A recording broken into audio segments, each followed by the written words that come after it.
मेरे विद्यार्थियों, आपका जीएन एजुकेशन चैनल पर स्वागत है। हम पढ़ रहे थे कक्षा 8 का जो अध्याय है दूसरा, एक चर वाले रैखिक समीकरण। इसमें सबसे पहले हमने जाना कि रैखिक समीकरण किसे कहते हैं। रैखिक समीकरण होती है वो किससे मिलकर बनी होती है, या कोई भी समीकरण होती है उसकी क्या परिभाषा होती है, उसके अंदर चर राशि क्या होती है, अचर राशि क्या होती है।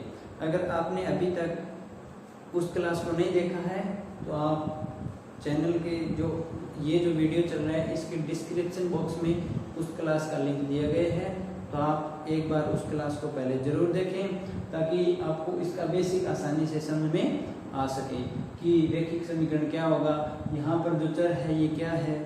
तो उस क्लास में आपको उस चीज़ के बारे में विस्तार से बताया गया। हम जो प्रश्नमाला थी 2.3 इसके 3 सवाल पहले की क्लास में कर चुके हैं। आज हम पढ़ेंगे जो चौथा सवाल है कि निम्न समीकरणों को हल कीजिए और अपने उत्तर की जांच कीजिए। यानी हमें क्या है कि ये चर वाली रैखिक समीकरण दी गई है, इसका क्या निकालना है, हल निकालना है। हल निकालना है यानी यहाँ पर जो चर दिया गया है जड़, इस जड़ का मान निकालना है और फिर हमें क्या करना है, जो जड़ का मान है उसके उत्तर की जांच करने के लिए इस समीकरण में वापस जड़ का मान रखना है ताकि जांच सकेंगे कि ये जो मान है वो सही है या गलत। तो देखते हैं कि किस तरीके से इसका मान आता है। हमारे पास समीकरण है 4z प्लस 3 बराबर 6 प्लस 2z। कोई भी रैखिक समीकरणों को हल करते हैं तो क्या करेंगे, एक पक्ष में चर राशि रखेंगे, दूसरे पक्ष में अचर राशि। तो यहाँ पर 4z और 2z ये दोनों चर राशि है, 3 और 6 ये अचर राशि है। अब क्या करेंगे कि 4z यहाँ पर है, इस तरफ क्या लेके आएंगे 2z, यानी ये चर राशि बाएं पक्ष में लेके बराबर 6 यहाँ पर दाएं पक्ष में था। अब ये 3 है दूसरे पक्ष में लेके आए तो ये चिन्ह बदल जाएगा, यानी ये क्या हो जाएगा माइनस। अब घटाएंगे तो कितना बचेगा, 2z बराबर 3, 2z बराबर 3, यानी 6 में से 3 घटाएंगे कितना आएगा 3। अब z बराबर क्या आ जाएगा 3/2, 3/2, क्योंकि यहाँ पर z के साथ 2 गुणा में था और दूसरी तरफ z लिखा हो गया भाग में। अब देखो यहाँ पर जो z का मान दिए गए इस समीकरण में रखेंगे तो क्या आएगा 4z प्लस 3 बराबर 6 प्लस 2z, ये अपनी समीकरण थी। इसमें z का मान रखेंगे 4 गुणा 3/2 प्लस 3 बराबर 6 प्लस 2 गुणा z का मान इसमें रखेंगे तो 3/2। अब सबसे पहले हमने क्या किया, चर और अचर राशि को अलग किया, फिर यहाँ पर जो चर राशि का मान आया तो ये इस समीकरण का हल था। इस समीकरण का हल जो आया है यहाँ पर उत्तर की जांच करने के लिए जो z का मान आया है दिए गए समीकरण में रख दिया। अब देखो कैसे हल करेंगे, यहाँ पर 4 है, यहाँ पर 2, यानी यहाँ पर कटेगा कितने बार 2 बार, यानी 4 में जब 2 का भाग देंगे मान कितना आएगा 2, तो 2 गुणा 3 प्लस 3 बराबर दाएं पक्ष में हल करेंगे 6 प्लस, अब 2 से 2 कट जाएगा यानी 2 में 2 का भाग जाएगा, यानी ये संख्या इसके नीचे अगर मैं 1 लगा दूं तो ये 2/1 बनेगा, यानी ये ऊपर है ये नीचे संख्या लिखी गई है तो 2 से 2 कट जाएगा, मान क्या बचा 1, यानी 1 गुणा 3 कितना आएगा 3। अब देखो पहले बोर्ड मास के अनुसार, ठीक है, बोर्ड मास के अनुसार क्या होता है अपना, बोर्ड मास का मतलब क्या होता है भाई,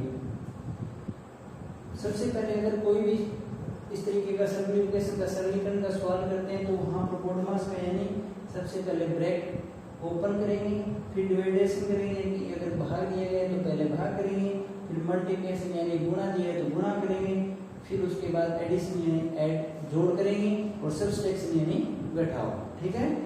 अब यहाँ पर क्या है,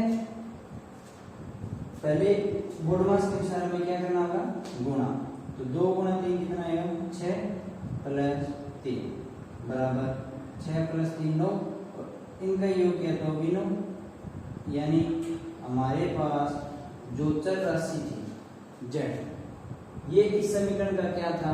हल। यानी ये समीकरण का हल था, इस समीकरण का हल था, यानी z का जो मान आया था उसको समीकरण के अंदर रख देने पर ये समीकरण के दोनों पक्षों को संतुष्ट कर रहा है। मतलब हमने जो उत्तर निकाला था वो क्या था? सही। ठीक है, आशा करता हूँ कि ये सवाल आपको अच्छे से समझ में आया होगा। अब इसी क्रम में हम पढ़ेंगे 5वां सवाल। तब तक आप अपने दोस्तों के साथ इसको शेयर कर दीजिए और आगे बढ़ते हैं। 5वां सवाल क्या था अपना? 2x - 1 बराबर 14 - x। अब देखो यहाँ पर क्या करेंगे, चर और अचर राशियों को अलग अलग, यानी 2x और -x, ये यहाँ पर क्या है? चर राशि, -1 और 14 ये क्या है? अचर राशि। तो क्या कहेंगे, 2x, इस x को इस तरफ लेके आए तो प्लस का बराबर ये 14, ये -1 इस तरफ जाएगा, क्या देगा? प्लस। दोनों का योग किया कितना आया? 3x, इन दोनों का किया कितना आया? 15। अब यहाँ पर x का मान चाहिए, तो ये जो 3 गुणा में दूसरी तरफ जाती है क्या हो जाएगा? भाग में। क्या हो जाएगा? भाग में। x बराबर 15/3, x बराबर मान क्या आएगा? 5। x बराबर अपना मान क्या जाएगा? 5। यानी ये जो एक चर वाली रैखिक समीकरण थी, इसमें x का मान कितना आ गया? 5। अब हमें क्या करना है? उत्तर की जांच। उत्तर की जांच के लिए क्या करेंगे, जो भी चर राशि का मान यानी x का मान आया है, ये दी गई समीकरण के अंदर रखते हैं। तो समीकरण थी अपनी 2x - 1 बराबर 14 - x। तो x का मान रखेंगे तो 2 × 5 - 1 बराबर 14 और -5। अब देखो क्या करेंगे, वही बोर्ड मास के अनुसार पहले हमें क्या करना पड़ेगा? गुणा। 2 × 5 कितना आएगा? 10 - 1। 14 में से 5 घटा दें कितना देगा? 9। और 10 में से 1 घटा दें तो भी 9। 9 बराबर क्या देगा? 9। यानी बायां पक्ष किसके बराबर है? दायां पक्ष के। यानी जो समीकरण दी गई थी अपनी एक चर वाली रैखिक समीकरण, यहाँ पर हमने x का मान निकाला। उत्तर की जांच करने के लिए दी गई समीकरण में हमने इसको मान को रख दिया और हल किया, तो बायां पक्ष है वो दायां पक्ष के बराबर है आ जाता है। और देखो छठा सवाल, कौन सा सवाल? छठा सवाल। छठा सवाल दिए गए 8x + 4 बराबर 3 ब्रैकेट में x - 1 ब्रैकेट बंद +7। अब क्या करेंगे, बाएं पक्ष में और दाएं पक्ष में जो भी राशि अगर ब्रैकेट के अंदर दी गई है, सबसे पहले हम उनको हल करते हैं। चर और अचर को अलग अलग करने से पहले अगर कोई भी संख्या ब्रैकेट के अंदर दी गई तो सबसे पहले हम उसी को हल करेंगे। तो बाएं पक्ष की राशि क्या थी? 8x + 4।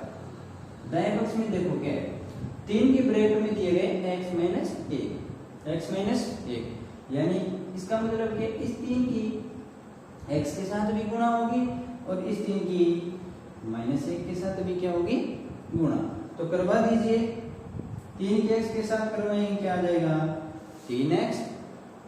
3 की -1 के साथ करवाएंगे तो -3।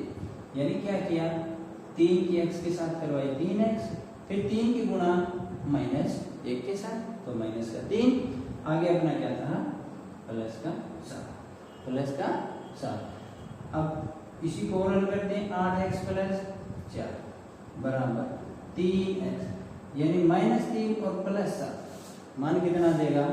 +4। अब देखो क्या करेंगे, अब अपनी एक चर वाली रैखिक समीकरण बन गई। यहाँ पर चर और अचर राशि को अलग अलग करेंगे। तो देखो कैसे करोगे, 8x दूसरे पक्ष में क्या थी चर राशि? 3x। दाएं पक्ष में हमारे पास 4 था। अब ये 4 है, यहाँ पर प्लस का है, दूसरे पक्ष में ले जाते हैं किसका हो जाएगा? माइनस का जाएगा। अब घटाएंगे, 8 में से 3 घटा दो 5, दोनों के गुणा में लगा हुआ है x, तो 5x, यानी 8x में से 3x घटाएंगे कितना देगा? 5x। और 4 में से 4 घटा देंगे क्या देगा? 0। अब देखो मान चाहिए mx का, तो क्या करेंगे भाई, ये जो 5 है ये इसके भाग में चला जाएगा, यानी x बराबर क्या जाएगा? 0, x बराबर है 0। ये एक चर वाली रैखिक समीकरण दी गई थी, इसमें जो चर था उसका मान क्या आ गया 0। अब हमें क्या करनी है, उत्तर की जांच। उत्तर की जांच देखो कैसे करोगे, जो भी समीकरण दी गई है उसमें हमारे पास चर राशि का जो मान है वो रख देते हैं। तो क्या था भाई 8x प्लस 4 बराबर 3 ब्रैकेट में x माइनस 1 प्लस 7 मान रखेंगे। तो यहाँ पर 8 गुणा 0 प्लस 4 3 ब्रैकेट में क्या था 0 माइनस 1 प्लस 7। अब देखो यहाँ पर 8 की 0 के साथ करेंगे तो क्या देगा 0, क्योंकि शून्य को जब भी किसी संख्या के साथ गुणा किया जाता है तो उसको भी शून्य कर देता है। तो 0 प्लस 4। अब वही 3 की 0 के साथ कराएंगे तो 0, और 3 की माइनस 1 के साथ कराएंगे तो माइनस का 3 प्लस 7। जब 0 में 4 जोड़ेंगे तो कितना देगा 4, और यहाँ पर क्या आएगा 0 में से माइनस 3 घटाएंगे तो माइनस का 3 ही आएगा। तो माइनस 3 और प्लस 4 इसको हल करेंगे तो क्या आ जाएगा 4, क्योंकि मान यहाँ पर प्लस का ज्यादा है तो यहाँ पर क्या आएगा प्लस का 4। यानी हमने जो x का मान निकाला था उसको दी गई रैखिक समीकरण में रखते हैं तो बायां पक्ष है किस पक्ष के बराबर आ रहा है, दाएं पक्ष के। आशा करता हूँ ये तीनों सवाल आपको अच्छे से समझ में आ गए हैं। इसी क्रम में हम आगे वाली क्लास में इससे आगे के सवाल पढ़ेंगे। आप इस क्लास को अपने साथियों के साथ शेयर करना।